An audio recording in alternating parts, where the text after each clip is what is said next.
ఏం కావాలో తీసుకుందిరా. కేజీ ఎట్లా పల్లి ఇవి? కేజీ 120. కేజీ 120. కేజీ 120. తక్కువ రాదా? 50 కేజీ ఇవ్వండి, ఒక 10 కేజీలు కావాలి. అయ్యో బాబు, మార్కెట్ లో అయితేనేమో మీరు ఎలాంటి అలా తీసుకుంటారు, మేము రైతులం బాబు, తక్కువనే ఇస్తున్నాము. అయ్యో, అంటే రేట్ తగ్గియచ్చు కదా, మీరు అట్లా అంటున్నా. మీరు సినిమా థియేటర్కి వెళ్తే అలా అడుగుతారా? ఇప్పుడు సినిమాలకు వెళ్తారు, పెట్రోల్ దగ్గరికి వెళ్తారు, ఆ ధరలు అడిగి డబ్బా పోయించుకుంటారా? అలా ఏం కాదు, పోనీ 100 రూపాయలకి ఇస్తారా?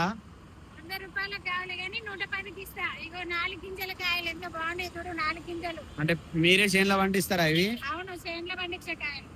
ఆహా, సరే అయితే మీరు రైతులు అంటున్నారు కాబట్టి రెస్పెక్ట్ఫుల్ గా ఇవ్వండి, ఎందుకంటే మన దేశానికి రైతే ఆదర్శనం, వెన్నముక్క లాంటి వాళ్ళు కాబట్టి తీసుకోవాలి. సో ఫ్రెండ్స్, ఇలాంటి వాళ్ళు ఎక్కడ కనిపించినా సరే మీరు వాళ్ళు అడిగిన రేట్ అయితే ఇచ్చి కొనుక్కోండి, ఎందుకంటే వాళ్ళకి మనం గిట్టుబాటు రేట్ ఇస్తేనే వాళ్ళు సంవత్సరానికి పంటలు తీసి మనకు 3 పూటలు అన్నం పెడతారు. సో అంటారు కదా, రైతే రాజు అని.